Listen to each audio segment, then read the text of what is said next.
ওকে প্রিয় শিক্ষার্থীরা, আমরা আজকে আলোচনা করব কেস 5 নিয়ে। কেস 5 এর মধ্যে আলোচনায় আছে আমাদের আইসোসেলিস ট্রায়াঙ্গেল। আইসোসেলিস ট্রায়াঙ্গেল কাকে বলে? যে ট্রায়াঙ্গেলের মধ্যে দুইটা ইকুয়াল সাইড থাকে, ইকুয়াল সাইড থাকে, সেটা আইসোসেলিস ট্রায়াঙ্গেল। আমরা এই দুটো সাইডকে ইকুয়াল ধরে নিলাম। ওকে, তাহলে এ বি সি, এটা ধরো এডি।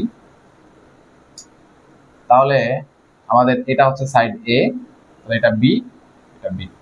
সরি, আমরা একটু ফর্মুলার সঙ্গে মিলাই নেই। তাহলে এটাকে এ ধরে নেই, এটাকে এ, আর বেসটাকে আমরা বি ধরে নিলাম। ওকে, আচ্ছা দেখো, আইসোসেলিস ট্রায়াঙ্গেলের ক্ষেত্রেও একটা জিনিস খেয়াল রাখবা, সেটা হচ্ছে যে দুটা সাইড ইকুয়াল, ওই দুটা সাইডের সাইড দিয়ে যে আমাদের ভার্টেক্সটা তৈরি হবে, সেখান থেকে তুমি যদি থার্ড সাইডের উপর যদি পারপেন্ডিকুলার ড্র করো, তাহলে সেটা কি করবে? তাহলে সেটাও কিন্তু কি হয়ে যাবে? বাইসেক্ট হয়ে যাবে। তাহলে তোমার যদি বিসিটার লেন্থ যদি বি হয়, তাহলে তুমি বলতে পারো যে বিডি এর লেন্থটা হচ্ছে b/2, তাহলে এটা হচ্ছে কত? b/2। ওকে, তাহলে আমরা এই ট্রায়াঙ্গেলের জেনারেল যে ফর্মুলা, ট্রায়াঙ্গেলের জেনারেল যে ফর্মুলাটা এরিয়ার ফর্মুলাটা আমরা জানি।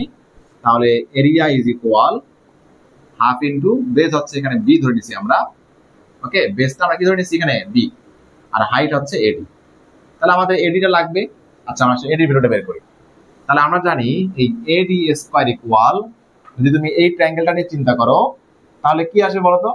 এডি square equal AB square minus BD square. তাহলে এবি স্কয়ার মাইনাস হচ্ছে বিডি স্কয়ার। এবির ভ্যালু কত? এবির ভ্যালু হচ্ছে স্কয়ার মাইনাস বিডি এর ভ্যালুটা হচ্ছে b/2। তাহলে আমরা এখানে কি লিখতে পারি? b/2 whole square.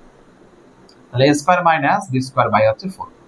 আমরা লিখতে পারি 4a square minus b square by হচ্ছে 4। তাহলে আমাদের এডি ইকুয়াল কি আসবে? So AD equal √4a square minus b square by হচ্ছে 4। এবার যেগুলোকে রুট করা যায় সেগুলো আমরা রুট করে দেই।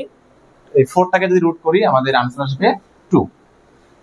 এইদিকে লিখি, তাহলে এখানে আসছে 4a স্কয়ার মাইনাস হচ্ছে b স্কয়ার বাই হচ্ছে 2।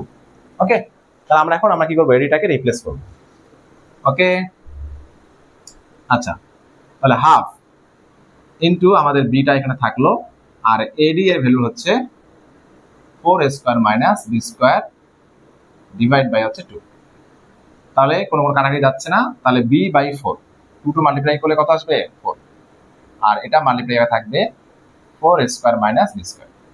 তাহলে b/4 √4a square minus b square. এটা হচ্ছে আমাদের আইসোসেলিস ট্রায়াঙ্গেলের যদি তিনটা সাইড অর্থাৎ সাইডের লেন্থ গুলো জানা থাকে, হ্যাঁ, তাহলে আমরা এটার এরিয়াটা এভাবে ক্যালকুলেট করতে পারবো।